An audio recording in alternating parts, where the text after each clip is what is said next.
tindakan invasif sehingga ada yang disayat, ada yang dipotong, ada yang dibuang, itu akan menyebabkan nyeri. Dan termasuk juga kemoterapi. Kemoterapi bukan tidak menyebabkan nyeri, walaupun melalui infus, tetapi ada efek-efek nyeri yang bisa ditimbulkan karena kemoterapi. Jadi ada obat yang bisa bocor atau melalui pembuluh darah itu memang dirasakan nyeri. Kemudian radioterapi atau radiasi. Radiasi juga prinsipnya juga menghancurkan sel kanker secara lokal.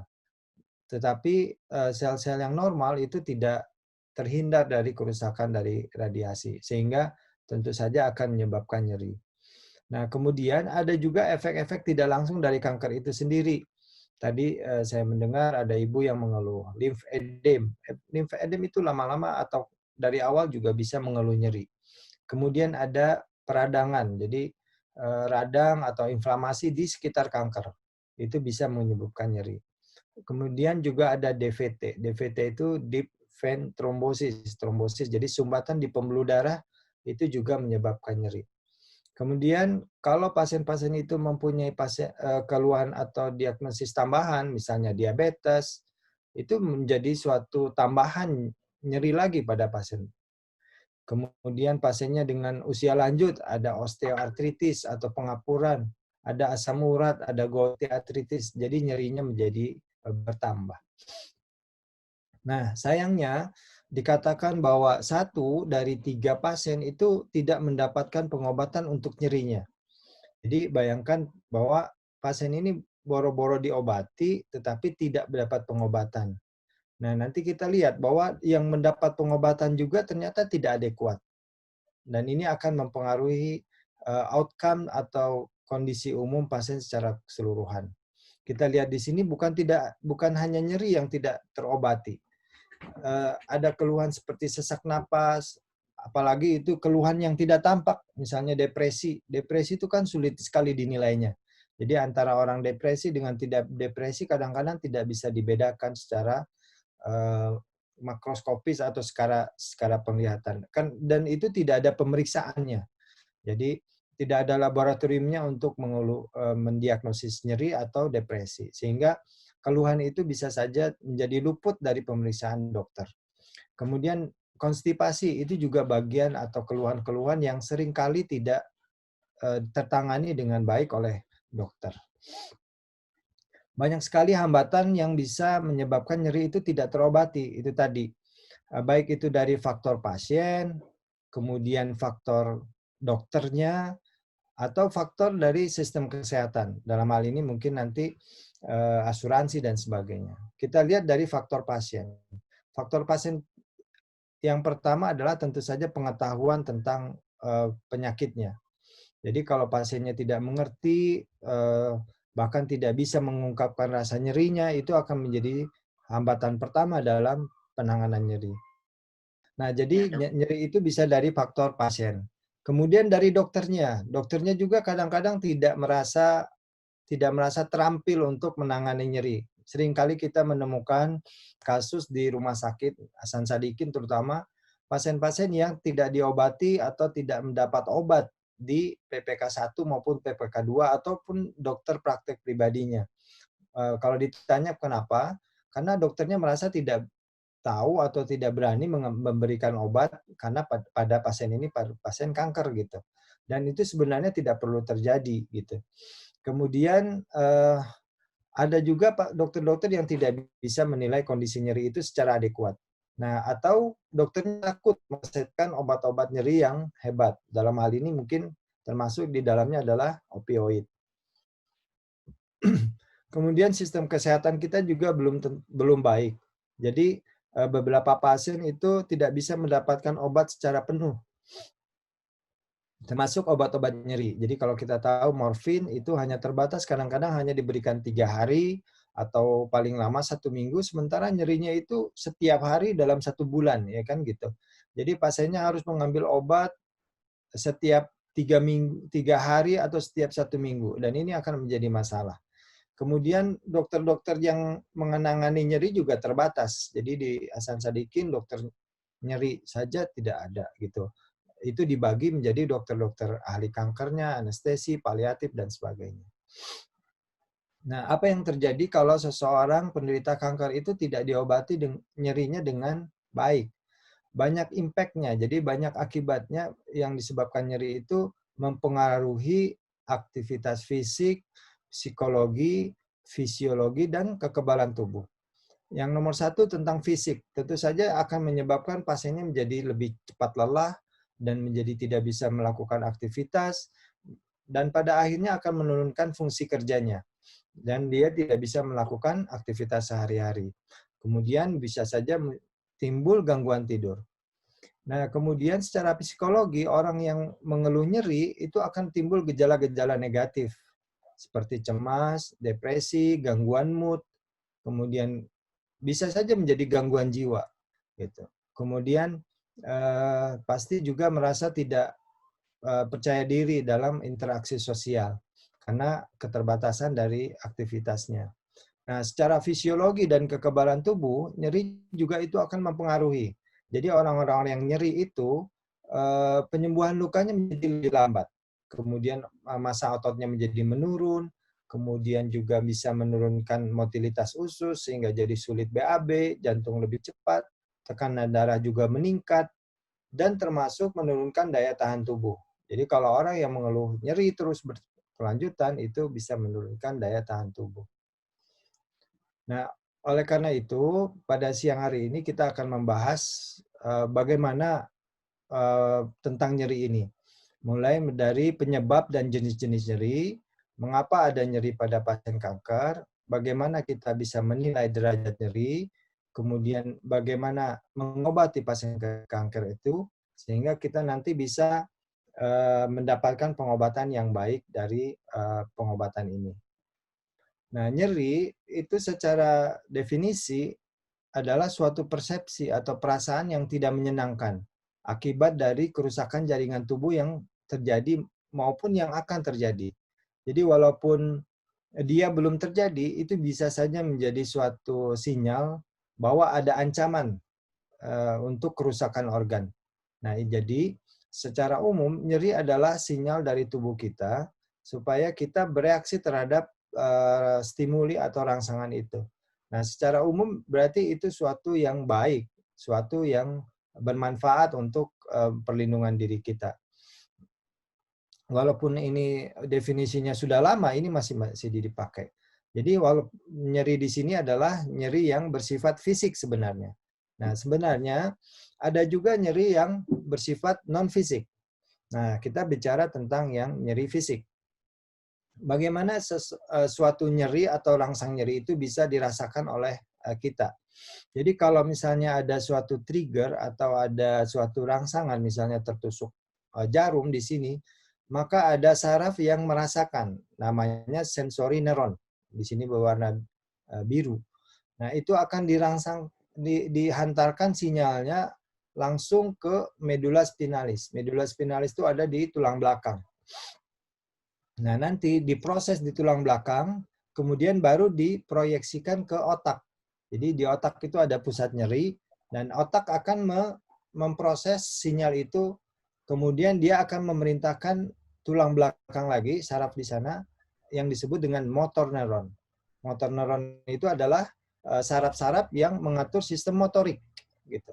Jadi proses ini sangat cepat, dalam hitungan milisecond, jadi sangat 0,0 detik. Jadi kalau misalnya nyerinya langsung dirangsang, itu maka otak akan langsung bereaksi. Oleh karena itu, kalau ada gangguan di sistem perangsangan nyeri ini, maka ini akan terganggu juga, baik itu di sistem sensoriknya maupun motorik. Nah, tidak heran kalau misalnya pasien dengan stroke atau metastasis ke otak, maka ini akan terganggu gitu dalam hal sensorik maupun motorik. Jadi bayangkan kalau ada kerusakan di otak, atau termasuk juga kerusakan di tulang belakang. Tulang belakang itu adalah pusat dari persilangan saraf. Jadi kalau kerusakan di tulang belakang, termasuk saraf kejepit, yang terganggu tidak hanya sensorik, tetapi motorik. Sensorik itu sistem perabaannya atau perasaannya, tetapi motorik itu untuk gerakannya. Nah, itu tadi tentang nyeri yang fisik. Nah, ada lagi konsep nyeri yang disebut dengan konsep nyeri total atau total pain. Ini dalam arti di sini meluaskan dari definisi nyeri tadi, karena nyeri itu katanya bukan hanya fisik, bisa saja nyeri itu psikologis. Jadi kalau kalau kita diomongin orang kemudian sakit hati, nah itu kan nyeri juga, tetapi tidak ada substratnya atau tidak ada fisiknya. Nah itu nyeri secara psikologis. Itu yang disebut dengan nyeri total, ya kan? Tidak terlihat. Atau bisa juga nyeri itu dalam hal masalah sosial gitu. Nah inilah yang disebut dengan konsep Ya, nyeri secara yang total. atas nanti Baik sama itu saya aja yang secara baknya yang putih. sosial, Mang kalau ada siputnya psikologi, nanti ini di maupun sini ya. spiritual. Nah, spiritual itu penting juga. Kenapa? Kadang-kadang ada perasaan merasa berdosa, merasa bersalah, kemudian merasa kenapa harus saya menderita kanker, kemudian bisa juga marah kepada Tuhan. Itu juga nanti akan menyebabkan nyeri itu menjadi bertambah rasanya.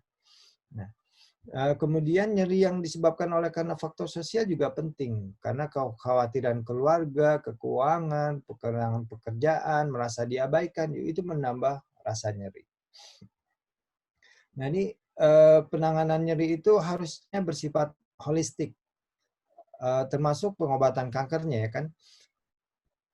Jadi seorang penderita kanker itu yang diobati tidak hanya kankernya, tetapi semuanya holistik. Itu yang disebut dengan total care. Dan ini harus terkoordinir. Pengobatan itu tidak hanya pada pasiennya, tetapi juga pada keluarganya. Jadi pada pasiennya diobati penyakitnya, dan pasiennya juga diobati secara psikologinya, keluarganya, kemudian nutrisinya. Inilah yang disebut dengan pengobatan kanker secara holistik. Nah, secara umum, nyeri itu dibedakan menjadi dua. Yang pertama karena lamanya atau mekanisme timbulnya. Lamanya itu dibagi dua juga, nyeri akut dan nyeri yang kronis. Kalau mekanisme timbulnya secara umum ada tiga, yaitu nyeri nosiseptik namanya, yang kedua nyeri neuropatik, dan nyeri campuran. Nanti kita lihat masing-masing perbedaan dari klasifikasi nyeri ini. Nah, ini adalah perbedaan nyeri akut dan nyeri yang kronik. Nah, kalau nyeri akut, biasanya itu adalah respon fisiologi normal terhadap stimulus atau perangsangan yang disebabkan oleh karena atau thermal atau mekanik. Nah, ini biasanya berkaitan dengan penyakit akut atau trauma atau pembedahan. Jadi, kita bisa mengerti bahwa yang namanya akut adalah sesuatu yang baru, yang sesuatu yang mendadak. Dan ini biasanya sifatnya itu mudah untuk didiagnosis dan diterapi. Artinya misalnya dia trauma atau benturan. Nah, bisa kita lakukan, oh jelas bahwa dia ada riwayat benturan dan benturannya ada di mana, itu jelas. Kemudian sistem konduksi sarafnya biasanya sangat cepat dan pengobatan dengan analgetik umumnya memberikan respon yang sangat baik. Nah, ada lagi yang nyeri yang sifatnya kronis. Nyeri yang kronis ini biasanya terjadi minimal 3 bulan. Jadi ada beberapa literatur yang bilang 6 bulan. Dan biasanya nyeri kronik ini menetap walaupun sudah tidak terlihat adanya kelainan di tempat yang dirasakan nyeri. Nah, itulah yang disebut dengan suatu idiopathic pain, gitu, nyeri yang tidak jelas penyebabnya. Kemudian secara umum menjadi sulit untuk didiagnosis termasuk diobati. Kadang-kadang pengobatan dengan analgetik saja itu tidak cukup dan biasanya kita membutuhkan obat-obat tambahan. Kemudian perbedaan nyeri nosiseptik dan neuropatik juga kita bisa lihat di sini bahwa nosiseptik itu biasanya disebabkan karena kerusakan organ somatik dan visceral. Somatik itu artinya organ-organ yang di luar biasanya. Otot, tulang, jaringan ikat, dan visceral itu jaringan di dalam tubuh, termasuk jantung, liver, dan usus misalnya. Nah, nyeri nosiseptik adalah nyeri yang terjadi akibat kerusakan yang tadi, jadi mekanik, termal, atau kimia pada jaringan. Biasanya akut karena dia jelas dan sebagaimana tadi saya sebutkan, dia berguna sebagai proteksi. Jadi kalau kita mengeluh nyeri perut, berarti sinyal bahwa di perut itu ada sesuatu yang terganggu. Itu sifatnya adalah nyeri nociceptik. Nah, ada lagi nyeri neuropatik. Nyeri neuropatik ini tentu saja disebabkan oleh karena kerusakan pada sistem saraf atau neuron atau organ-organ saraf. Jadi organ saraf itu terutama tulang belakang dan otak. Nah, penyebabnya jadi sulit ditentukan, bahkan sulit didiagnosis. Jadi pasiennya juga sulit dengan menentukan nyerinya tuh ada di mana. Jadi kalau kita ditanya nyeri, pokoknya nyeri, nyerinya tuh di seluruh tubuh tanpa bisa mendeskripsikan atau menentukan nyerinya ada di tempat yang mana. Itu biasanya nyeri neuropatik atau nyeri yang kronik. Nah, mekanisme nyeri pada kanker ini sedikit lebih detail, bahwa nyeri sel kanker sendiri itu bisa menyebabkan atau mengeluarkan zat-zat atau substrat yang menyebabkan nyeri.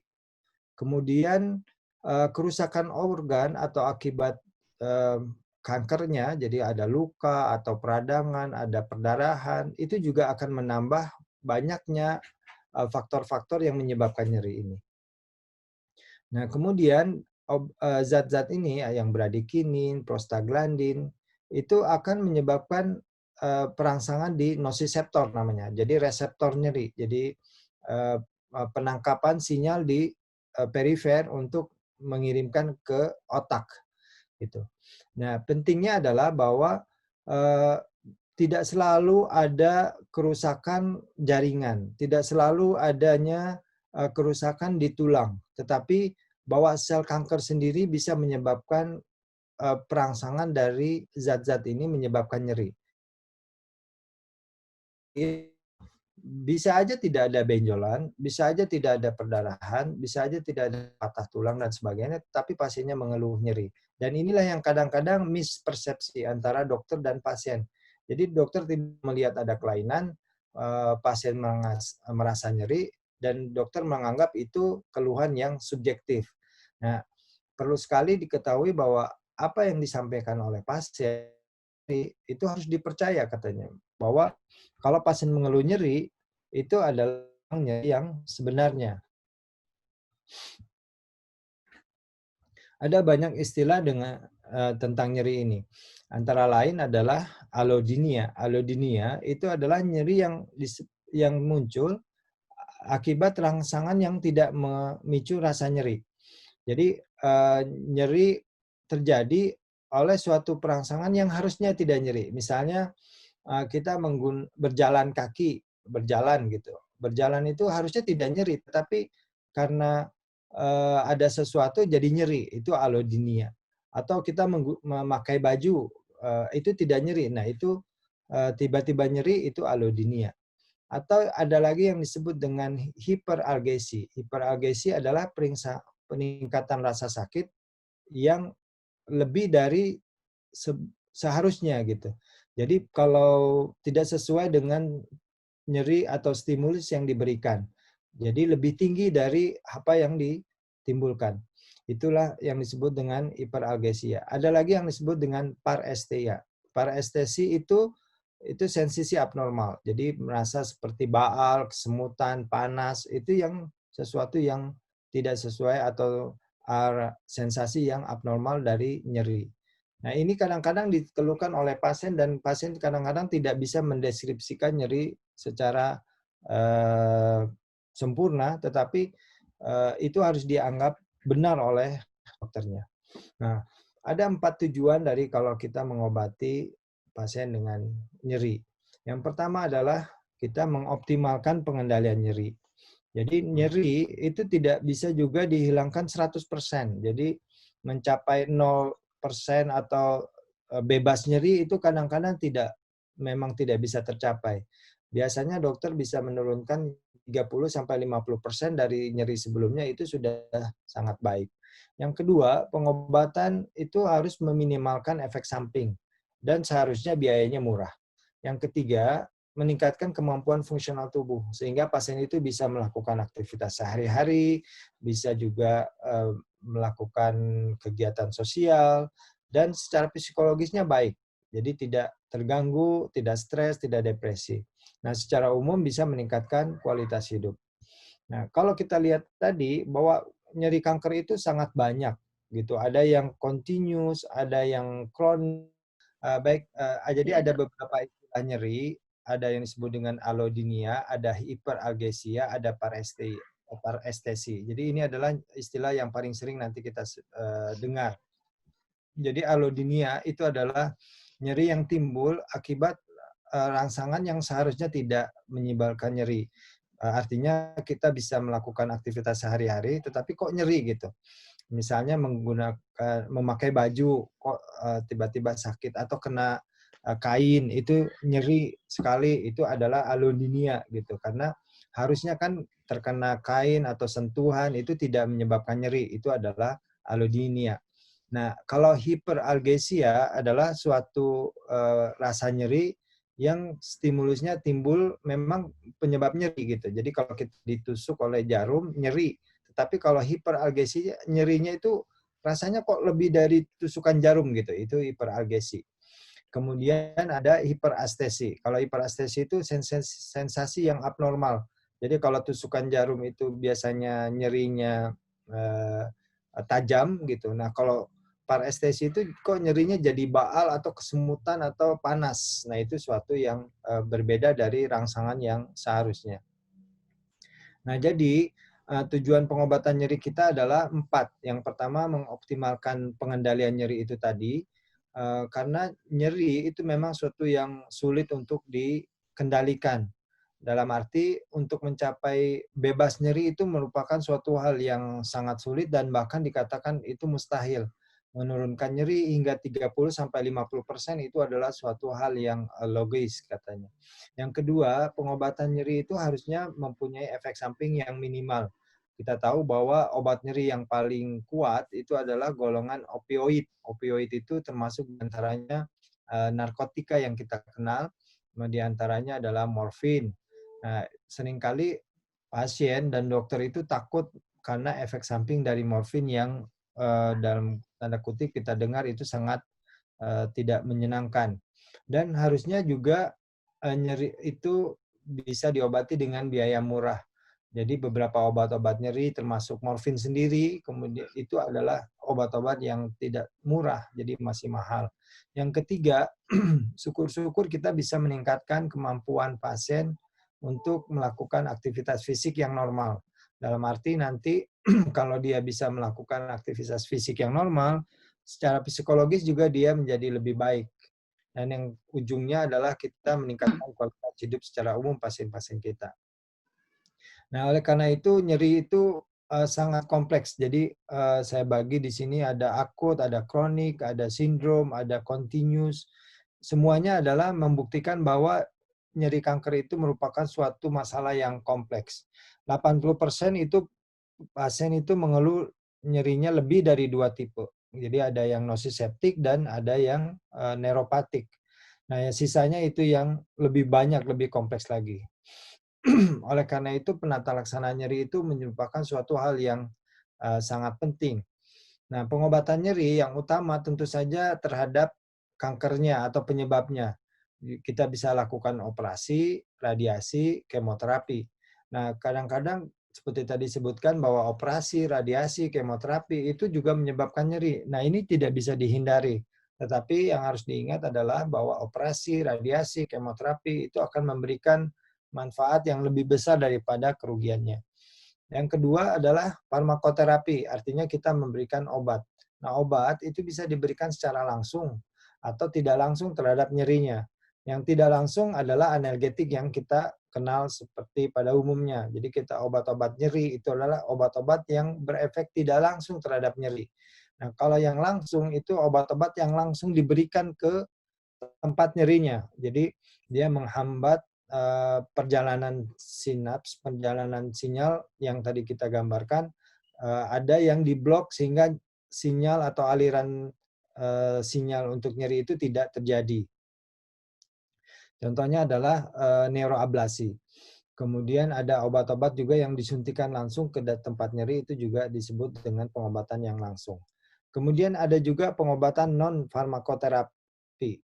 Antara lain adalah psikiatrik, psikologi, dan neurostimulasi. Nanti kita akan lihat beberapa pengobatan yang non-farmakologi. Yang paling penting yang pertama adalah bagaimana kita menilai nyeri. Ada 7 yang harus kita ingat. Yang pertama, bagaimana nyerinya. Di sini ada singkatan yang baik, namanya Socrates. Socrates itu diambil dari nama orangnya, bapak kedokteran selain Hippocrates. Socrates itu singkatan dari S. S itu adalah site. Site itu tempatnya ada di mana. Kemudian O itu onset, sejak kapan dia mengeluh nyeri. Kemudian C, C itu karakter nyerinya seperti apa? Apakah panas? Apakah nyeri seperti ditusuk, berdenyut, dan sebagainya. Kemudian adakah radiasi? Radiasi itu artinya penjalaran nyeri. Jadi kalau nyerinya misalnya di pinggang, nyerinya sampai ke dada atau sampai ke tulang belakang atau sampai ke paha atau tidak misalnya. Kemudian ada nggak gejala lain associated symptom? Jadi misalnya sesak napas atau jantung berdebar atau nyeri dada dan sebagainya. Kemudian ada kapan timingnya? Apakah nyeri itu terus-menerus? Apakah nyerinya itu hilang timbul?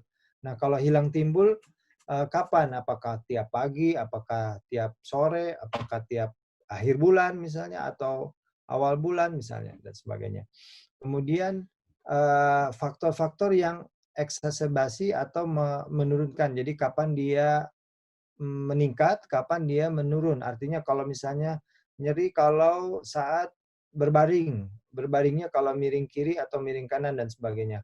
Atau kalau posisi duduk itu menjadi lebih enak. Nah, itu adalah faktor-faktor yang menurunkan atau meningkatkan rasa nyeri itu. Kemudian yang paling penting juga adalah severity. Severity atau derajat nyeri. Nanti kita akan juga belajar bagaimana menilai derajat nyeri. Nah, yang kembali ke yang menilai nyeri. Yang kedua, kita bisa menentukan penyebab nyeri. Apakah nyerinya itu oleh karena tumornya, ataukah ada penyebab lain. Tadi kan kita sudah bahas bahwa ada 4 faktor yang bisa menyebabkan seseorang penderita kanker itu menderita nyeri. Apakah karena kankernya, apakah karena pengobatan kankernya, ataukah karena efek dari tidak langsung dari kankernya, atau ada penyebab lain, misalnya dia diabetes, atau asam urat misalnya, atau gout, osteoartritis, dan sebagainya. Yang ketiga, kita harus melakukan evaluasi, apakah obat yang sudah dia dapat atau yang sudah diberikan pada pasien ini. Yang keempat, bagaimana respon dari pengobatan yang sudah dia dapat itu. Dan yang kelima, bagaimana kondisi sosial atau penunjangnya. Misalnya dia di rumah sama siapa, atau siapa yang mengasuh dia, siapa yang memberikan obat kepada dia, dan sebagainya, itu perlu dievaluasi. Artinya, faktor-faktor ini bisa saja menyebabkan pengobatan nyeri menjadi tidak optimal atau menjadi sebaliknya menjadi sangat maksimal. Yang keenam adalah menentukan langkah pengobatan selanjutnya. Dan yang ketujuh, yang paling penting juga adalah monitor. Jadi nyeri tentu saja mempunyai fluktuasi atau derajat naik, turun, hari ini ringan, besok sedang, besok berat, besok ringan lagi, besok berat lagi, dan sebagainya. Dan itu melihat respon pengobatan itu menjadi penting. Apakah obat itu perlu dinaikkan dosisnya atau diturunkan dan sebagainya. Nah, ini adalah mengukur derajat nyeri. Ada banyak sekali cara kita mengukur derajat nyeri. Paling umum adalah yang di tengah ini adalah visual analog scale. Visual analog scale ini adalah bagaimana seorang pasien itu menunjuk dia rasa nyerinya ada di level berapa. Tetapi bisa juga numerik. Numerik itu memberikan nomor atau angka. Jadi kalau kita menanyakan kepada pasien, kalau kita memberikan skala 0 sampai 10, 0 itu tidak nyeri sama sekali, 10 itu nyeri yang terhebat. Nah, dia ada di angka berapa gitu. Di angka berapa itu itulah yang dinilai itu derajat nyerinya.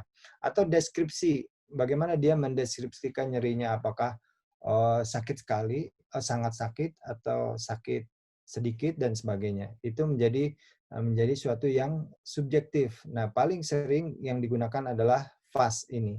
Inilah yang disebut dengan FAS. Jadi kalau misalnya kita bisa melihat 0 sampai 3 itu adalah nyeri yang ringan. 3 sampai 7 itu adalah yang moderate nantinya. Dan di atas 7 itu yang berat. Nah, ini menentukan nanti pengobatan yang akan kita berikan. Jadi tadi fase 1 sampai 3, 4 sampai 6, 7 sampai 10. Dan ini awalnya itu dikenalkan oleh WHO, walaupun sudah sangat tua tahun 1986, tapi hingga saat ini masih dipakai. Jadi ada 3 derajat nyeri, yaitu nyeri ringan, sedang, dan nyeri berat. Nah, nanti ini akan menentukan obat apa yang kita akan berikan. Inilah obat yang kita berikan masing-masing untuk derajat nyeri yang tersebut tadi.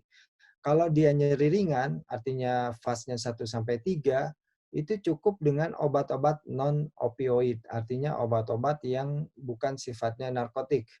Kemudian ada kita bisa berikan termasuk di sini paracetamol atau acetaminophen. Tetapi dosisnya harus lebih tinggi daripada paracetamol yang umumnya kita pakai. Ya, biasanya kan kalau paracetamol yang kita gunakan untuk menurunkan demam itu 500 mg. Nah, kalau untuk nyeri minimal dikatakan 650 mg dan diminum bisa 6 kali dalam sehari, jadi tiap 4 jam gitu. Nah, tentu saja ini tergantung dari nyerinya. Atau asam salisilat atau aspirin gitu. 650 mg juga 3 kali tiap 6 jam juga, tiap 4 jam. Tiap 4 jam, sorry. Jadi 6 kali sehari. Atau ibuprofen, ibuprofen 400 mg. Atau obat-obat yang lain yang NSAID yang lain yang aman. Kita tahu sekarang bahwa banyak sekali obat-obat nyeri yang beredar. Nah, yang paling penting adalah paracetamol itu merupakan obat yang paling aman untuk lambung. Obat-obat nyeri, NSAID, itu rata-rata itu menyebabkan nyeri pada lambung. Oleh karena itu, berhati-hati kalau kita menderita penyakit MAH. Ada obat yang terbaru, bukan baru juga, bukan terbaru, tapi sudah sering dipakai, misalnya Celecoxib, itu aman untuk lambung. Nah, ibuprofen ini lebih murah. Jadi paracetamol murah. Kalau yang Celecoxib itu lebih mahal, tapi lebih aman untuk lambung. Tapi kalau kita harus menggunakan atau terpaksa menggunakan ibuprofen atau meloxicam atau piroxicam, diclofenac, maka gunakanlah obat-obat PPI atau obat-obat MAH sebagai barrier untuk lambung, perlindungan lambung kita. Di sini ada around the clock. Nanti saya akan jelaskan apa yang dimaksud dengan around the clock. Nah, kemudian kalau dia step 2, nyerinya berarti sangat sedang, gitu, derajat 3 dan 4. Nah, disinilah kita mulai menggunakan obat-obat opioid yang lemah sifatnya. Sifatnya lemah artinya dia tidak sangat kuat. Contohnya adalah kodein. Kodein ini obat batuk, tapi mempunyai efek anti nyeri. Kemudian ada oksikodon, ini sudah ada di Indonesia. Kemudian tramadol, tramadol juga opioid yang lemah. Jangan boleh dikombinasi dengan atau tanpa NSAID. Kemudian kalau dia nyeri, fase di atas 7, itu harus sudah opioid yang kuat. Artinya kita tidak boleh membiarkan pasien mendapat obat-obat yang lemah sehingga nyerinya menjadi sangat panjang. Itu menjadi penderitaan buat pasien. Sehingga tipsnya adalah tidak perlu memulai dari step 1 atau step 2 jika nyerinya sudah hebat.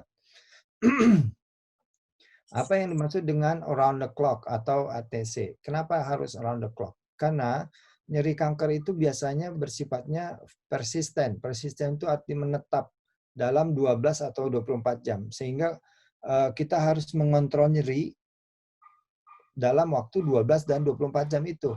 Jadi pasien itu mendapatkan obat itu tidak kalau perlu. Jadi sering kita mendengar bahwa minum obat ini kalau perlu.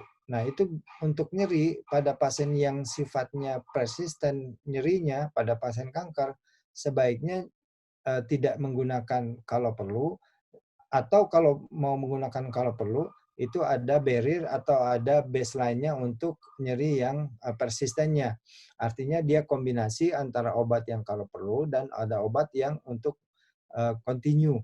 Nah, makanya ini yang disebut dengan around the clock. Round the clock maksudnya pasien harus tepat waktu minum obat. Jadi kalau misalnya morfin yang kerjanya 12 jam, berarti kalau hari ini pagi minum jam 7, nanti malam harus juga minum jam 7 dan itu harus dilakukan tiap hari. Jangan hari ini jam 7, besok jam 8, besok lagi jam 9, besok lagi jam 7 lagi, itu tidak menjadi kontrol nyeri yang baik. Nah, ada lagi yang disebut dengan breakthrough pain. Jadi breakthrough pain ini semacam nyeri yang akut atau serangan nyeri. Jadi kalau kita sudah melakukan pengobatan, kemudian nyeri yang dasarnya atau baseline-nya sudah terkontrol, tapi tiba-tiba masih ada nyeri. Nah, dikatakan kalau dia nyerinya 1 sampai 4 episode per hari itu masih boleh dipertahankan. Dan atau nyerinya di bawah 30 menit. Nah, kalau lebih dari itu berarti kita harus memberikan kontrol nyeri yang lebih baik. Nah, untuk nyeri yang breakthrough ini bisa saja kita melakukan pengobatan yang kalau perlu. Ini yang saya maksud pengobatan untuk breakthrough pain ini adalah pengobatan yang bisa kalau perlu saja. Nah, biasanya kita tetap juga menggunakan opioid kuat. Jadi obat-obat yang sifatnya segera, tramadol, NSAID juga ini masih bisa bermanfaat.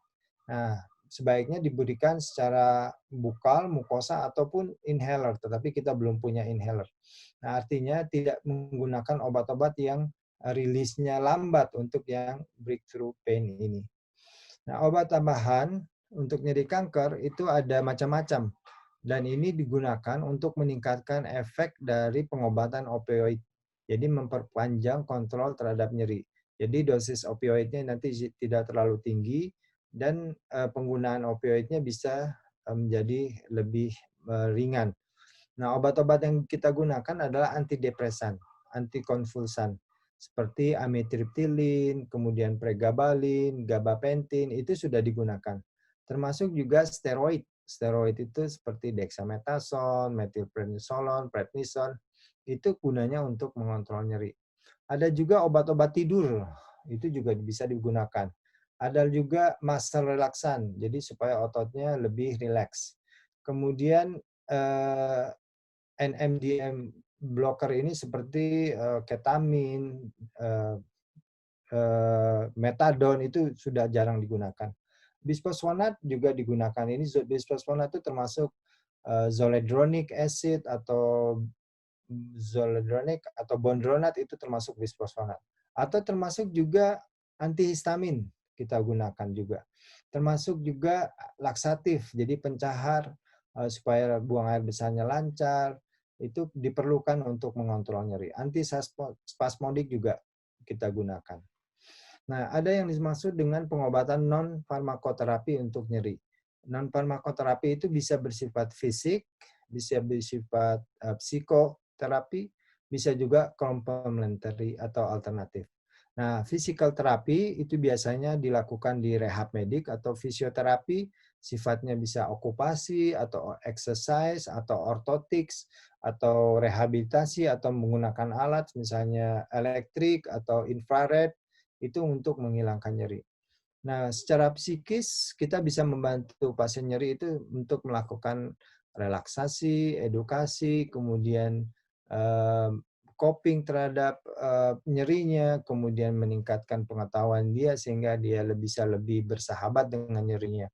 Nah, ada beberapa complementary alternatif metode yang kita bisa gunakan juga untuk nyeri, termasuk di sini adalah akupunktur, kemudian masase juga bisa, refleksiologi, aromaterapi, yoga, pengobatan musik juga bisa, kemudian tai chi, hipnoterapi juga bagian dari metode komplementer untuk mengobati nyeri. Artinya, banyak sekali metode-metode yang kita gunakan selain obat-obatan dari dokter. Dan ini boleh digunakan selama tidak membahayakan kepada pasien. Nah, yang paling penting adalah bagaimana kalau kita mendapatkan pasien yang tidak terasasi dengan obat-obat yang sudah disampaikan tadi. Sudah mendapat analgetik, sudah mendapat antidepresan, sudah mendapat hipnoterapi juga, tapi masih nyeri. Masih ada step keempat dari WHO itu, yaitu yang advance. Tentu saja ini diindikasikan untuk nyeri yang persisten atau intractable katanya. Nah, pilihannya adalah dengan menggunakan intraspinal. Jadi memberikan obat langsung masuk ke titik sarafnya. Ini yang disebut dengan tadi directed pharmacotherapy untuk pain-nya. Ada lagi radiofrekuensi ablasi. Ini di bagian nuklir juga digunakan. Kemudian vertebroplasti untuk kifoplasti untuk memperbaiki tulang-tulang yang bengkok dengan cara operasi. Ada juga blocking. Itu juga dikerjakan di anestesi. Nah, ini samarium di bagian nuklir dan strontium. Pak Subur sudah mendapatkan samarium dan alhamdulillah nyerinya lumayan terkontrol. Yang paling penting juga adalah bahwa nyeri itu sangat kompleks, makanya kita perlu melakukannya secara multidimensi dari komponen fisik, psikososial, emosional, dan spiritual. Nah, intinya adalah dokter-dokter onkologi, baik itu medik, radioterapi, anestesi, bedah, bagian saraf, perawatan paliatif, semuanya harus bekerja sama untuk mengobati nyeri. Dan semuanya bisa mengintegrasikan pengobatan nyerinya, baik itu yang farmakologi dari dokter, non-farmakologi seperti tadi disebutkan akupunktur, yoga, pijat, kemudian fisioterapi, hipnotis, itu juga bisa digunakan. Nah, sebagai kesimpulan tadi bahwa ini sudah bahwa dokter itu menjadi sumber senternya dan kita bekerja sebagai tim untuk mengobati nyeri.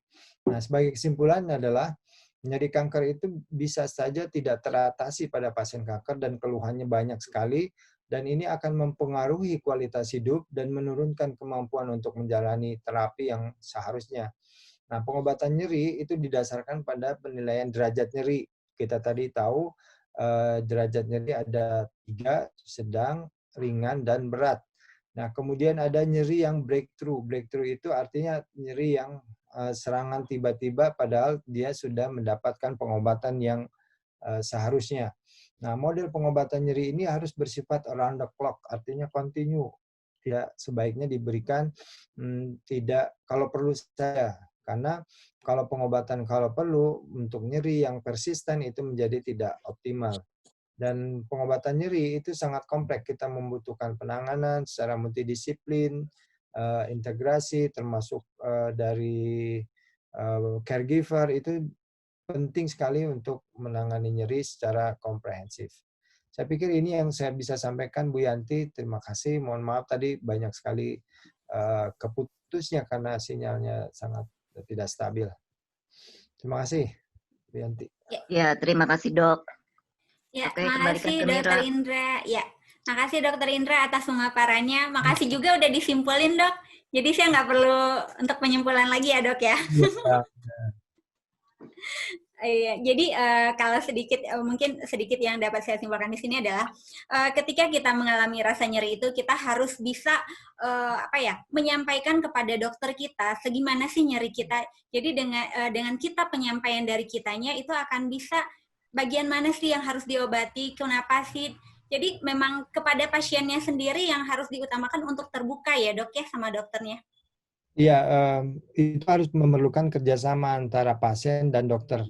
Ya, kadang-kadang kita juga tidak bisa menyalahkan pasien karena dalam hal ini yang dokter adalah titik sentralnya. Jadi walaupun pasiennya tidak bisa mengungkapkan, harusnya dokter lebih berupaya gitu. Iya. Dalam arti yang mempunyai kuasa di istilahnya gitu, itu adalah dokternya.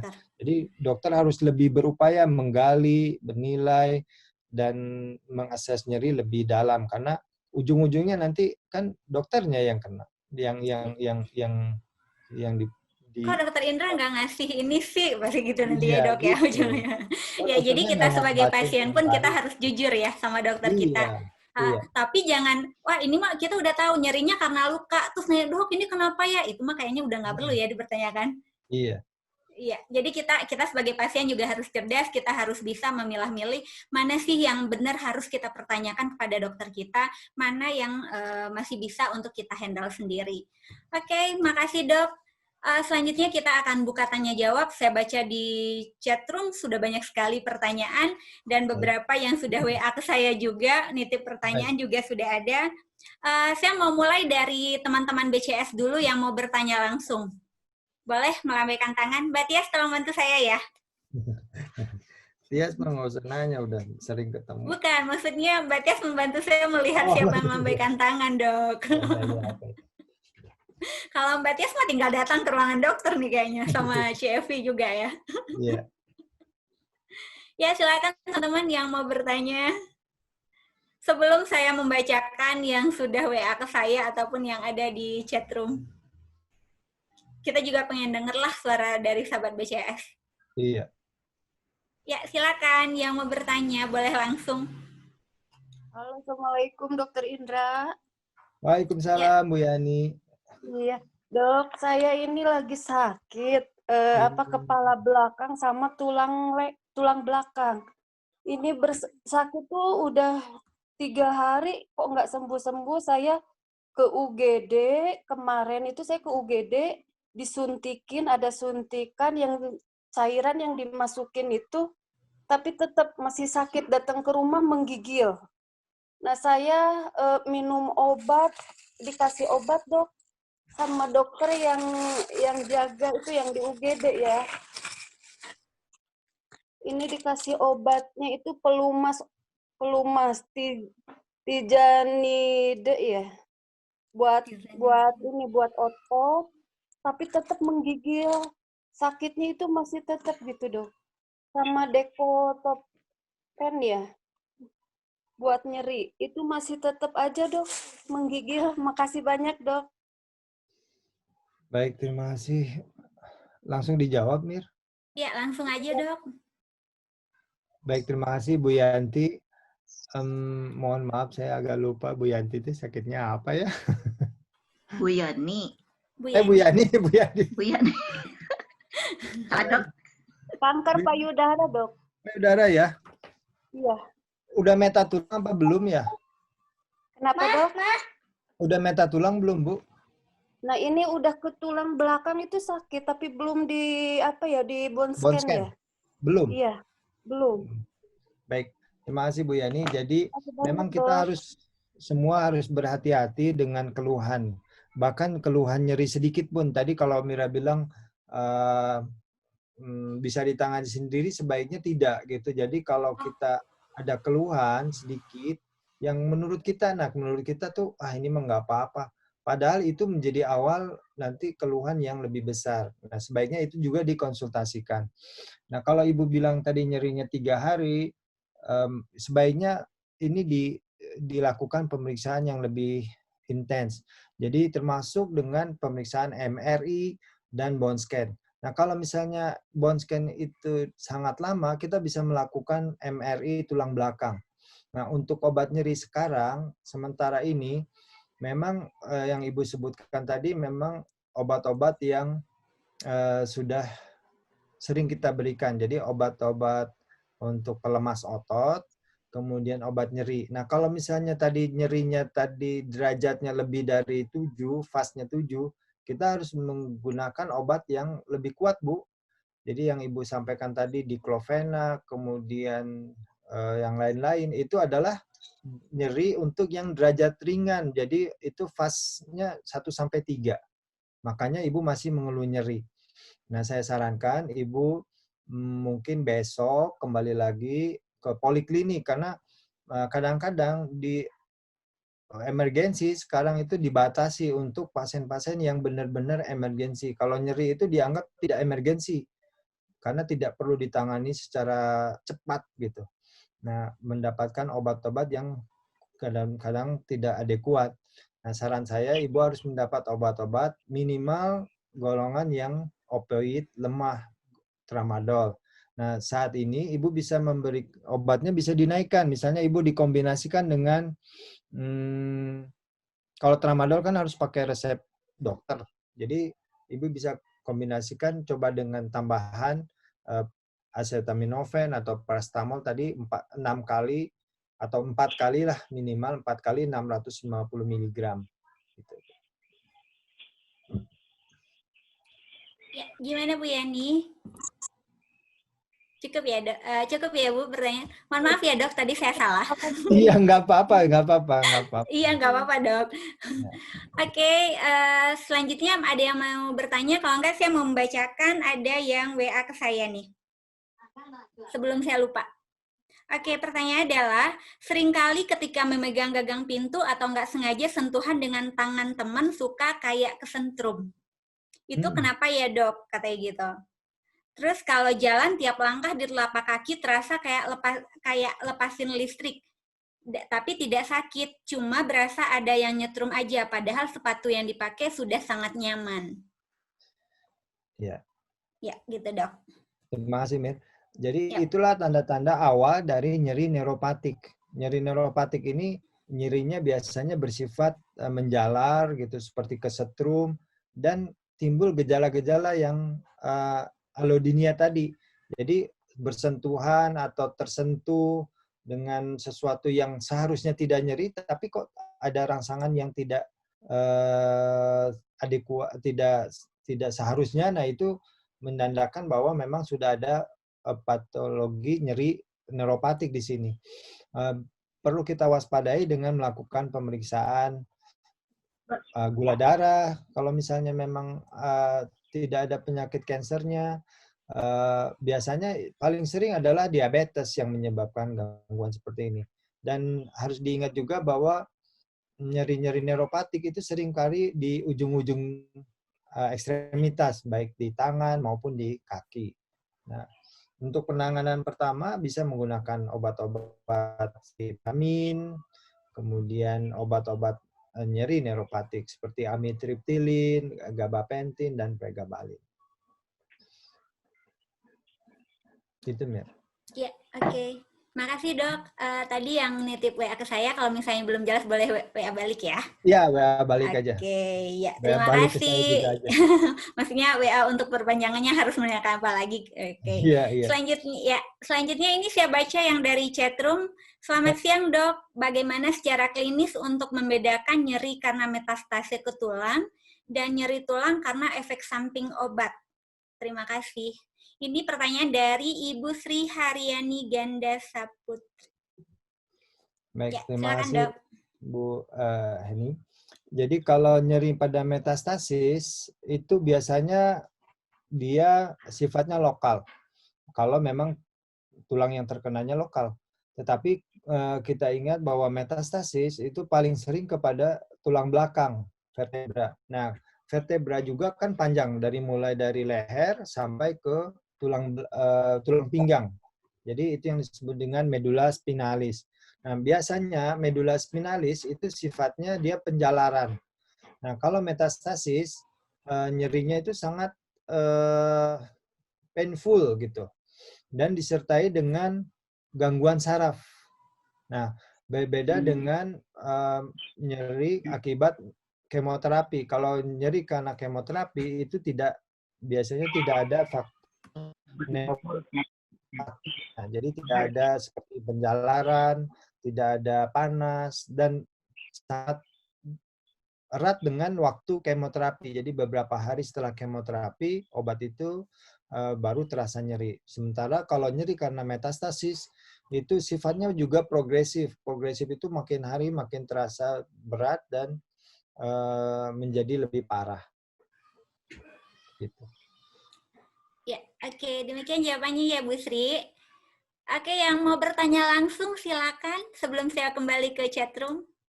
Ya. Ayo, sahabat BCS keluarin deh pertanyaannya, suaranya juga biar kita bisa dengar semua. Yuk. Oh, ya. Saya Mbak Mira.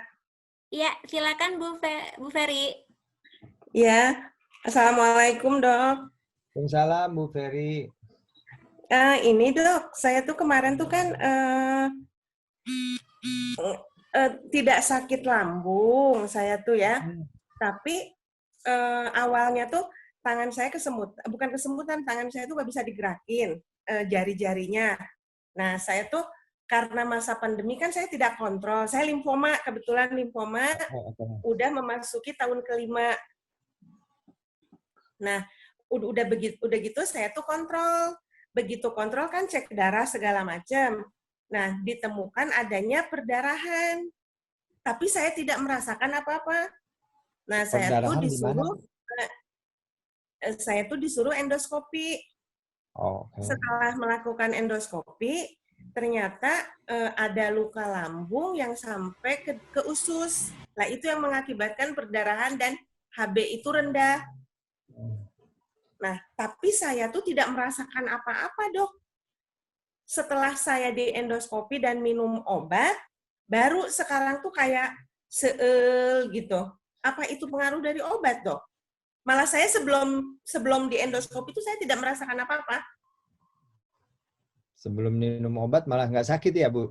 Iya. Nah, itu nggak tahu sugesti saya apa gimana, saya nggak paham, Dok. Baik, terima kasih, Bu. Jadi pertama Ibu limfomanya dulu di mana ya? Lokasinya? Limpa sama aorta. Limpa dan aorta. Jadi masih di sekitar perut ya? Iya. Nah, terus sekarang Ibu masih mengkonsumsi obat apa enggak ya? Minum. Saya tuh kata dokter Vivi tuh, saya dikasih pengencer darah, Clopidogrel. Nah, katanya tuh karena dari obat Clopidogrel. Iya, luka betul. lambungnya tuh. Iya, betul. Jadi betul sekali bahwa ada obat-obatan yang memang menggerus lambung. Halo? Nah, obat-obat yang menggerus lambung ini sifatnya adalah obat-obat yang asam. Nah, termasuk obat-obat nyeri. Nah, kalau pasien-pasien dengan kekentalan darah atau pasien-pasien dengan gangguan saraf, itu memang sering diberikan obat-obat pengencer darah. Contoh yang paling mudah adalah Aspilet. Aspilet itu obat yang murah, tapi efek ke lambungnya sangat besar. Nah, Clopidogrel atau Ticlopidin itu sebenarnya obat yang aman untuk lambung, tapi memang tetap aja ada efek samping ke lambung. Dan keluhannya ini memang seringkali tidak terasa, Bu. Memang bisa tiba-tiba muntah darah, bahkan biasa BAB-nya menjadi hitam. Oleh karena itu kita perlu memantau darah. Nah, jadi kalau tadi Ibu bilang bahwa ada luka di lambung terus sudah sampai ke usus, itu berarti sudah derajat yang cukup parah. Nah, obat-obatan mungkin awal-awal itu memang bisa menyebabkan nyeri. Yang tadinya tidak ada bisa menyebabkan menjadi tidak enak. Nah, bisa juga itu dari efek samping dari obat-obatan itu. Nah, nanti kalau misalnya Ibu kontrol lagi, Ibu bisa konsultasi bahwa obat-obat itu malah menambah nyeri atau tidak enak di lambung. Itu bisa karena efek sampingnya betul. Bukan tidak cocok obat, Dok? Ya, yang dibilang efek samping itu bisa disebut dengan tidak cocok obat. Nanti Ibu bisa ditawarkan beberapa pilihan obat lain yang tidak mengganggu lambung. Atau tidak mengganggu pencernaan. Jadi obat-obat lambung seperti lansoprazol, sucralfate itu kadang-kadang juga membuat keluhan kembung atau tidak enak di lambung. Oh, gitu. Saya dikasih Rebamipid juga gitu. Iya, nah mungkin Rebamipid ini juga tidak cocok untuk Ibu. Ya. Oh. Ibu bisa ganti misalnya tapi dengan itu akan memperparah apa gimana, Dok? Apanya, Bu? Bisa memperparah atau tidak memperparah lambungnya, tetapi nanti menjadi pengobatan tidak adekuat dan Ibu menjadi tidak nyaman. Ya. Terus sekarang saya tuh jadi sedikit-dikit kayak lapar, Dok.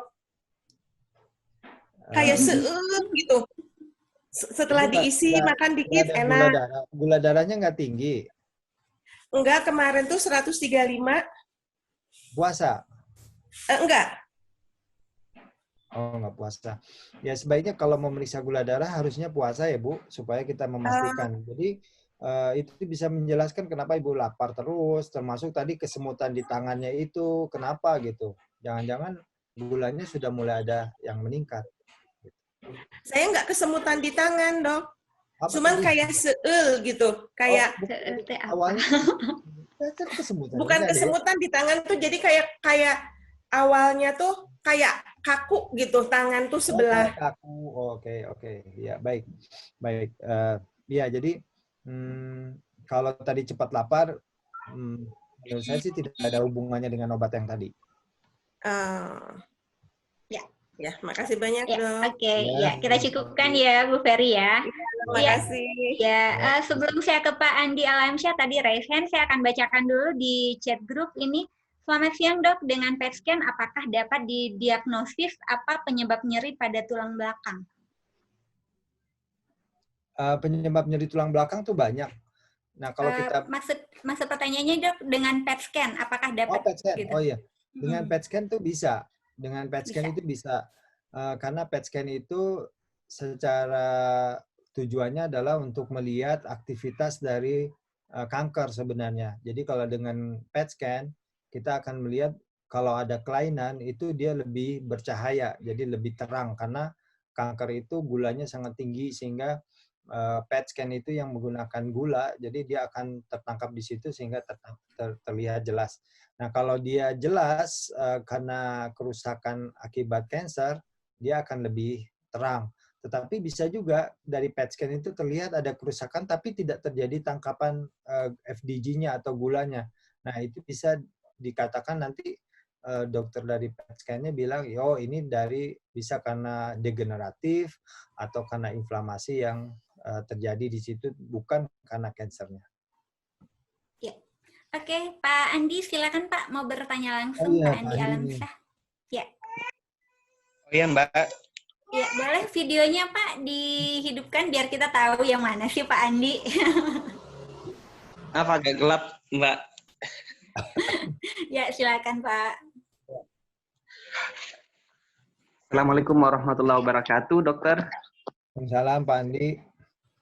Ya, saya pasien limfoma Hodgkin, Ya. tipe nodular sclerosing sejak tahun lalu, dok. Ya. Kemudian awalnya saya ada massa di mediastinum. Ada massa di mediastinum, kemudian kemoterapi 6 kali, karena massanya nggak hilang. Dilanjutin ini radioterapi 20 kali, dok. Ternyata setelah itu massanya tetap ada, dan karena waktu COVID dulu saya ada break 3 bulan kemoterapi, dok. Malah sekarang ininya tumornya ada di leher, dok. Tumornya ada di leher. Sekarang saya lanjut kemoterapi 3 kali dengan regimen ABVD, tapi sepertinya udah nggak working, tidak terlalu signifikan efeknya. Sekarang saya rencana radioterapi lagi, dok. Pertanyaan saya sebelum pertanyaan nyeri, bagaimana kira-kira menurut dokter dengan treatment yang dilakukan oleh dokter di sini? Dan kalau saya melihatnya nggak promising sih, dok. Atau ada langkah selanjutnya karena kebetulan dokter hematologis. Ya. Pak Andi ini di Makassar? Di Makassar, dok. Oh iya. Sama dokter Andi Fahrudin, bukan? Sama dokter Rahmawati Minhajat. Oke, baik. Terima kasih Pak Andi. Yang pertama, jadi kalau misalnya pasien dengan Hodgkin lymphoma, memang pilihan pengobatannya adalah ABVD. Jadi ABVD itu digunakan sebagai lini pertama atau first line. Nah, tetapi kalau dia progresif atau kambuh, maka sebaiknya bukan ABVD lagi yang diberikan. Jadi kalau misalnya tadi Pak Andi bilang dulu pernah di kemo, sekarang kemo lagi pakai ABVD, maka itu menurut saya bukan pengobatan yang pilihannya. Nah, sekarang ada pengobatan yang menjanjikan, yang promising untuk Hodgkin, yaitu anti-CD30. Anti-CD30 ini obatnya sudah ada, namanya brentuximab vedotin. Dan ini sangat promising. Memang belum ada di BPJS, tapi kalau Pak Andi bisa dapat obat ini, maka hasilnya akan sangat baik. Kemudian radioterapi itu harus dihitung dosis maksimalnya. Jadi tidak semua pasien itu bisa di radioterapi berulang. Nah, untuk pengobatan yang akan datang, saya sarankan Pak Andi nanti dapat brentuximab vedotin, atau kalau tidak bisa brentuximab, itu sarannya menggunakan ICE gitu. ICE, jadi ifosfamid, siklo, dan etoposide gitu. Jangan menggunakan ABVD lagi. Nah, langsung saja ke pertanyaan kedua Pak Andi. Untuk nyeri kejut di daerah dada dan ringan di leher, apakah ada ketorolak bisa diminum? Kalau misalnya ketorolaknya bisa mengatasi nyeri itu, ya silakan diteruskan karena itu terkait dengan tumor yang di mediastinum. Tapi kalau misalnya ketorolaknya tidak membantu, maka harus dinaikkan dosis dengan jenisnya menjadi tramadol atau bisa dikombinasi dengan obat-obat neurotropik karena ini ada penjalaran. Kan nyerinya menjalar ke leher. Jadi itu bukti bahwa sarafnya juga sudah mulai terganggu. Bisa ditambah dengan neuropatik, alpentin atau gabapentin. Ada Gitu, tumor Pak. di leher. Sekarang malah ada bulky tumor di leher. Iya, Yang jadi rencana katanya jangan ABVD lagi. sekarang mulai hari Selasa ini saya radioterapi, Dok, dan rencana dokter radioterapinya dia mau targetkan di leher. Tapi saya cari second opinion, ada juga yang berpendapat kalau hati-hati, tidak semua apalagi kalau sudah metastasis untuk memotong tumor, misalkan dia radioterapi di leher, kalau dia motong bisa jadi semakin ganas nantinya. Bagaimana menurut pendapat dokter? Saya juga pernah mendengar brentuximab vedotin, tapi sepertinya harganya memang agak lumayan mahal ya, Dok. Kalau tidak salah diimpor atau sudah ada di 58 jutaan kalau saya nggak salah. Apa itu obat impor atau sudah ada di Indonesia?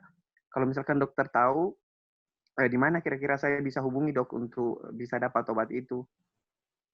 Baik, Iya. terima kasih Pak Andi. Obatnya sudah ada di Indonesia dan sudah di-approve. Jadi nggak usah diimport lagi, sudah ada di Indonesia dan memang sangat mahal.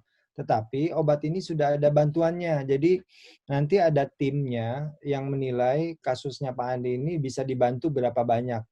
Nah, biasanya itu harga di awal yang mahal. Jadi nanti Pak Andi bisa menanyakan Bapak itu dapat bantuan berapa persen. Biasanya memang di awal banyak, mahal, tetapi selanjutnya bisa gratis, Pak. Jadi ada pasien yang hanya bayar 1 atau 2 kali, nah selanjutnya gratis. Itu bantuan dari pemerintah, Dok, atau gimana? Bukan dari Kemudian, farmasinya, dari oh, farmasinya. siapa yang bisa saya kontak ya, Dok, kalau untuk mendapatkan? Nanti Bapak coba WA saya aja untuk mendapatkan ini. Bisa nomornya, Dok, nanti mungkin di chat atau di Iya, iya, boleh. Oh iya, kalau saya pernah konsultasi sama dokter hematologi saya, kalau dia katanya mau coba BICOP, regimen BICOP setelah radioterapi ini. Dia akan evaluasi hasil radioterapi yang akan datang ini, kemudian dia akan coba BICOP. Kalau ICE saya belum pernah dengar, Dok. Yang mana kira-kira yang lebih bagus di antara dua ini? Ya, yang paling bagus dengan brentuximab. Jadi kalau misalnya kita lihat panduannya, pasien-pasien dengan Hodgkin yang progresif, pilihannya adalah brentuximab. Itu di second line. Nah, kalau BICOP itu sebenarnya dia setara dengan ABVD. Nah, kalau BICOP boleh-boleh saja diberikan baik itu yang dosden maupun yang triweekly, boleh.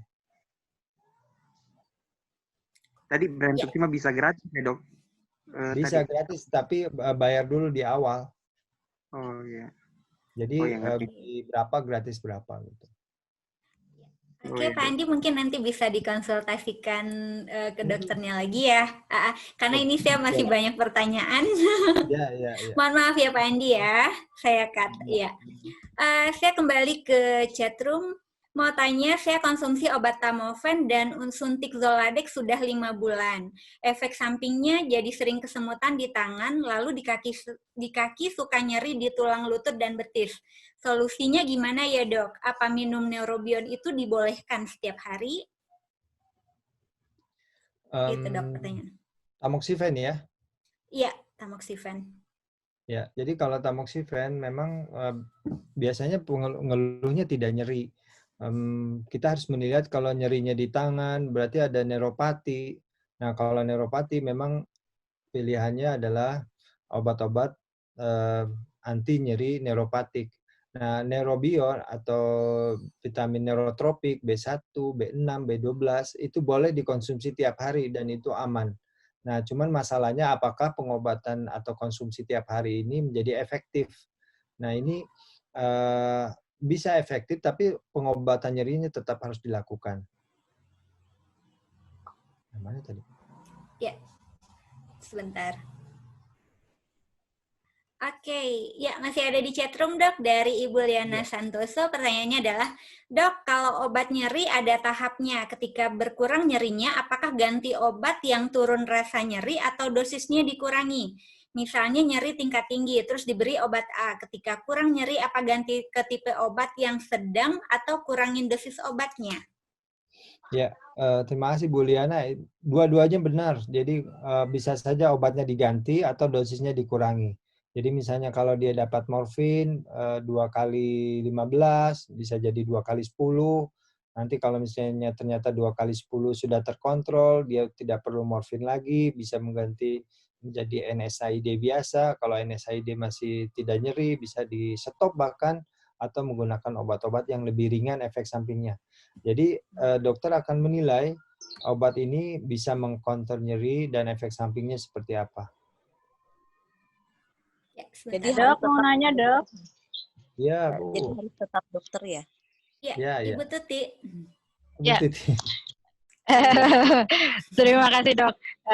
Ini saya survivor kanker payudara ya dok ya, udah dari 2010.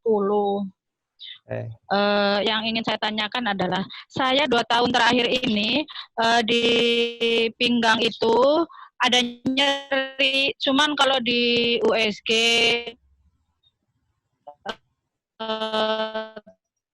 torak, abdomen itu nggak kelihatan itu dok, katanya nggak ada apa-apa gitu loh dok.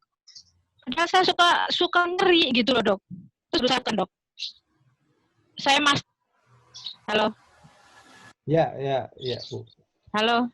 Ya, Bu Titi, Ya, Bu udah Tuti kedengeran. suaranya agak bergema sih kalau ke saya, nggak tahu kayak dokter. Iya. Tadi katanya ada nyeri tulang belakang, tetapi dari USG tidak kelihatan. Nah, kita harus melakukan pemeriksaan sesuai dengan tujuannya dan sesuai dengan indikasinya gitu. Jadi kalau nyerinya di tulang belakang, memang USG nanti tidak akan melihat ada kelainan. Nah, kalau untuk nyeri tulang belakang, saran yang paling bagus adalah Ibu harus dilakukan MRI, Bu. Minimal MRI. Bukan tulang belakang, dokter. Hah? Bukan tulang belakang, pinggang itu apa sih namanya? Oh, itu masuk tulang belakang ya, Dok ya? Iya, nah itu tadi ada yang disebut dengan nyeri visceral. Nyeri visceral itu biasanya dia nyeri yang menjalar. Bisa saja nyerinya ada di tulang belakang, tapi Ibu merasakannya di pinggang belakang gitu. Oh, gitu. Iya, bisa kedengaran Bu ya. Jadi seperti dokter menyarankan iya. Ya Allah, terus saya harus bagaimana, Dok? Saran saya, Ibu terakhir bone scan kapan?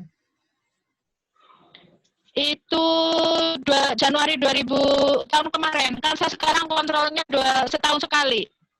Nah, kalau misalnya bone scan, saran saya bone scan-nya diulang lagi, tapi karena bone scan itu sangat lama, sarannya sekarang adalah MRI. Oh gitu, Dok. Oh gitu. Saya kadang penasaran, cuman dokternya nggak apa-apa, tapi saya sakit gitu loh, Dok. Nah itu buktinya bahwa kadang-kadang kita, ya saya tidak menyalahkan dokter, memang kadang-kadang dokter juga mungkin keterbatasan waktu, keterbatasan pengetahuan. Yang penting kalau misalnya Ibu masih mengeluh nyeri, minimal Ibu bertanya lagi, nih saya mesti kemana kalau misalnya dokter bilang, oh Ibu nggak apa-apa, nah tapi kenapa nyeri? Nah mungkin Ibu apa perlu dikonsulkan ke bagian penyakit dalam atau bagian saraf, sampai nyeri itu teratasi. Jangan sampai tidak apa-apa, nanti nggak ketahuannya kalau sudah ada sesuatu yang lebih berat. Oh gitu ya, iya makanya kadang-kadang jujur saya parno, Dok. Iya, Bu. Ya, terima kasih ya, Dok ya. Ya, oke. Terima kasih Bu Tuti. Ya, Dok, saya kembali ke chatroom ya, Dok. Dari Bu Herti. Selamat siang, Dokter. Saya sudah di mastek payudara kanan 2004 dan operasi KGB di ketiak kanan 2015. 3 tahun setelah operasi KGB, lengan bengkak, bahu osteotritis, dan nyeri. Tangan kanan saya mengalami kesemutan baal sepanjang hari tanpa berhenti. Oke, itu Dok pertanyaannya, Dok. Iya, saya sudah terapi di KFR dan MJT, kemudian Iya, kesimpulannya saraf panjang ke tangan bawah. saya rusak. Jadi semua mati rasa, ada lesi neurogen, perifer, diminusi sensorik, ulnaris, aksonal, dan sebagainya. Untuk saraf, saat ini saya dikasih alpentin dan mecobalamin. Apakah obat ini menyembuhkan atau hanya mencegah agar tidak tambah parah? Ibu RT, terima kasih. Apakah obat ini menyembuhkan? Dalam tanda kutip, obat ini tidak menyembuhkan, Bu. Mohon maaf, karena obat ini hanya untuk mengurangi rasa sakitnya. Kemudian itu pun juga tidak bisa menghilangkan, jadi mengurangi. Jadi saya sampaikan tadi bahwa kalau tadi nyerinya itu 100%, mengurangi sampai 30-50% saja itu sudah sangat maksimal dari kemampuan obat ini. Yang Ibu yang bisa lakukan adalah tidak berhenti berobat, kemudian melakukan pengobatan tambahan seperti yang non-farmakologi tadi sudah bagus di KFR, di fisioterapi. Bisa juga dibantu dengan yang lain, misalnya akupunktur dan sebagainya, itu akan sangat membantu. Jadi memang tadi kalau Ibu sebutkan sudah mastek, kemudian ada kesemutan, lymphedem, itu memang sesuatu yang sering ditemukan pada pasien-pasien kanker payudara. Berarti hal itu normal ya, Dok, ya, ketika kita merasa kesemutan seperti itu ya? Bukan normal, tidak normal. Maksudnya sudah predicted gitu, sudah terprediksi bahwa itu akan terjadi. Ya. Oke. Dokter? Ya, Bu Herti. Tapi alpentin dan gabapentin itu bisa dikonsumsi seumur hidup atau gimana, Dok? Jadi dalam jangka waktu lama sekali gitu nggak masalah? Nggak masalah, Bu. Itu bisa dikonsumsi oleh Ibu tiap hari. Oh. Ya. Oke, makasih, Dok. Ya, makasih Bu Herti. Saya mau membacakan yang WA saya dulu ya, Dok. Jari kaki kanan, jari yang tengah sama jari manisnya suka tiba-tiba gerak, nggak bisa terkontrol, tapi nggak sakit. Itu kenapa ya, Dok? Pasien apa ini? Ini pertanyaan dari Ibu Linda Sagita. Langsung nanya aja ya. Nah, termasuk gerakan-gerakan involunter atau gerakan yang tidak dirasakan atau tidak disadari, itu juga merupakan suatu kelainan ya, kelainan neurologi biasanya. Nah, sebaiknya kita pastikan penyebabnya. Jadi yang harus diingat adalah kalau kita ingin berhadapan dengan nyeri atau kelainan, itu kita tidak boleh hanya mengobati simptom atau gejalanya saja. Kita harus pastikan dulu penyebabnya apa. Nah, kalau kita bisa mengobati dua-duanya, penyebabnya kita obati, gejalanya kita obati, nanti hasilnya akan menjadi baik. Jadi kalau misalnya tadi tiba-tiba ada gerakan, itu secara misalnya kalau pasiennya cancer gitu, itu bisa disebabkan karena metastasis ke otak, simpelnya gitu. Tetapi tentu saja kalau misalnya, ternyata dia nggak ada keganasan, ya itu harus dicari. Biasanya ada eksitasi dari saraf yang harus dicari.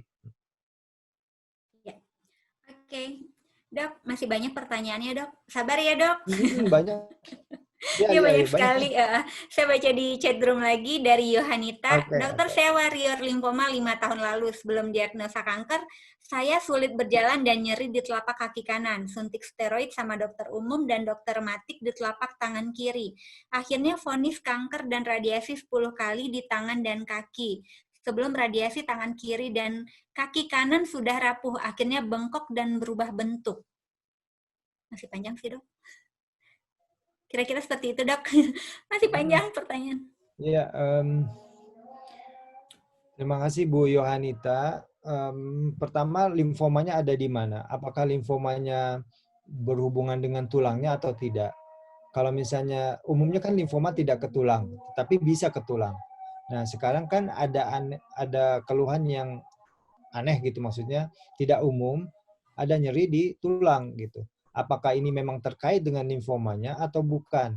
Nah, limfoma itu pengobatannya menggunakan steroid. Jangan lupa steroid juga menyebabkan osteoporosis. Jadi hati-hati kalau kita menggunakan steroid dalam jangka panjang. Betul tadi, apakah steroid bisa menyebabkan kerapuhan tulang? Sangat betul. Nah, oleh karena itu, kalau kita menggunakan steroid, sebaiknya dikombinasi dengan obat-obat misalnya kalsium atau obat-obat bisfosfonat yang bisa meningkatkan kekuatan tulang. Ya. Mir?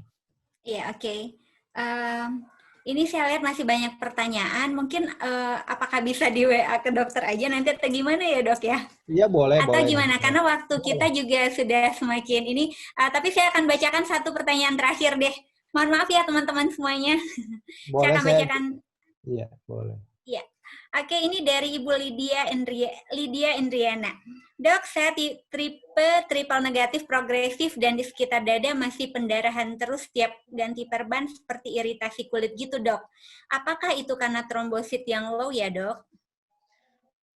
Ya, Bu Lydia, betul trombosit yang rendah bisa menyebabkan perdarahan. Tetapi biasanya trombosit di atas 50.000 itu tidak berdarah.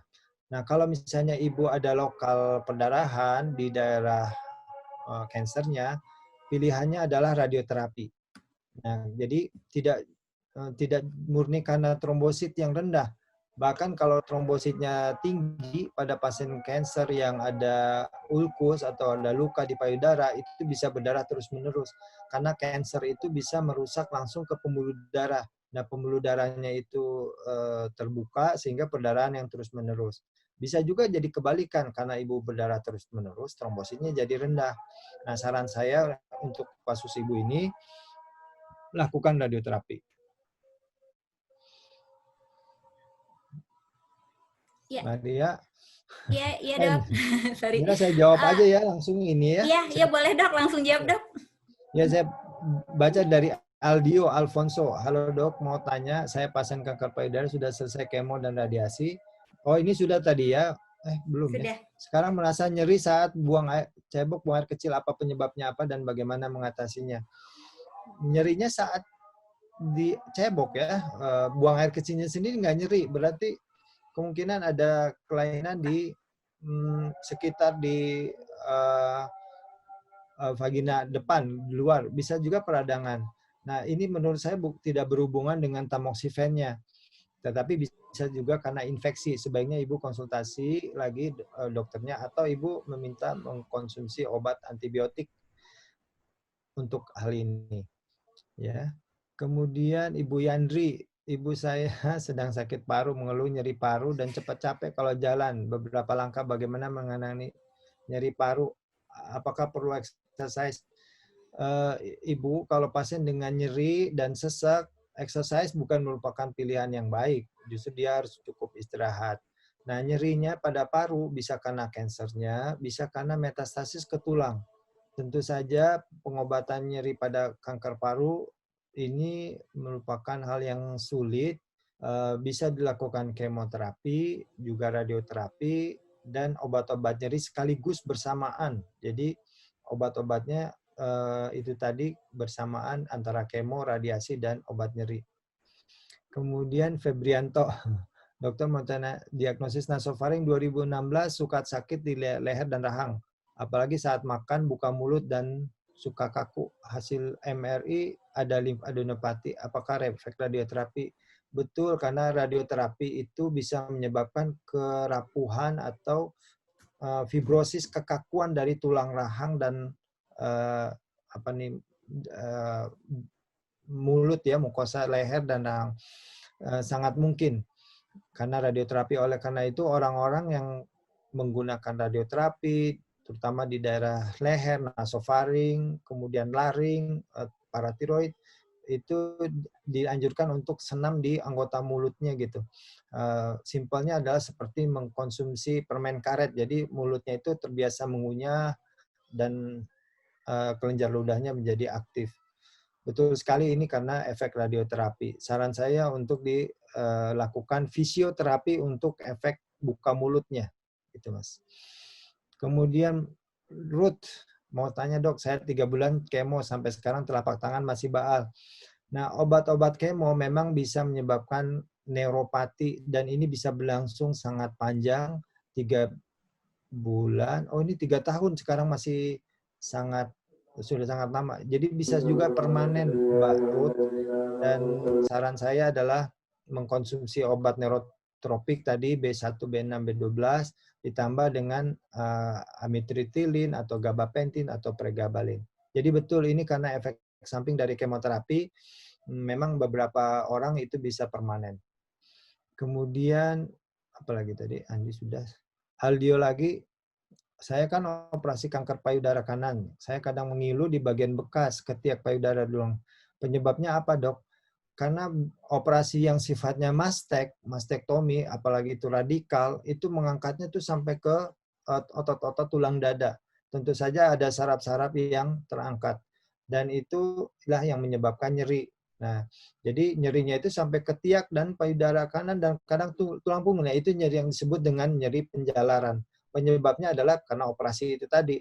Obatnya adalah obat dengan anti nyeri neuropatik. Itu tadi bisa menggunakan amitriptilin, gabapentin, atau pregabalin ditambah dengan neurotropik. Kemudian harus banyak menggerakkan rajin olahraga. Betul sekali Bu Tuti, terima kasih. Betul. Jadi semua langkah harus dilakukan, obat-obatan juga termasuk non-farmakologi. Non-farmakologi tadi bisa dengan fisioterapi, exercise, okupasi, sampai obat-obat metode lain seperti yoga, akupunktur, itu boleh dilakukan. Mir, udah ya kayaknya Mir. Aduh, mohon maaf, di sini rumah saya dekat masjid, lagi pada azan. Iya, sorry, mungkin ada pertanyaan yang mau disampaikan langsung. Kalau misalnya masih ada waktu, tapi kalau enggak, sebelum kita bagi door prize, kita akan foto bersama dulu. Tolong semua video dinyalakan. Saya unmute dulu ya, soalnya enggak.